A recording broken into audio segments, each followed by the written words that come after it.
ಮನೆಗೆ ದಾರಿದ್ರ್ಯ ಬರಲು ನಾವು ತಿಳಿದು ತಿಳಿಯದೆ ಮಾಡುವ ಈ ತಪ್ಪುಗಳೇ ಕಾರಣ. 1.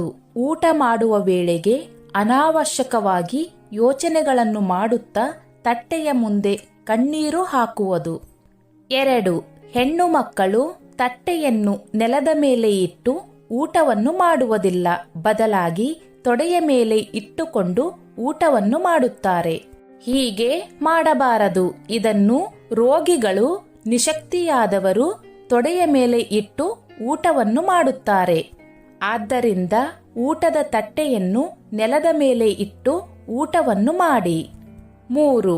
ಮನೆಯ ಆವರಣದಲ್ಲಿ ಒಣಗಿದ ಗಿಡಗಳು ಇಡಬೇಡಿ. ಇದರಿಂದ ಮನಸ್ಸಿನಲ್ಲಿ ಖಿನ್ನತೆ ಉಂಟಾಗುವ ಸಂಭವ ಹೆಚ್ಚು. 4.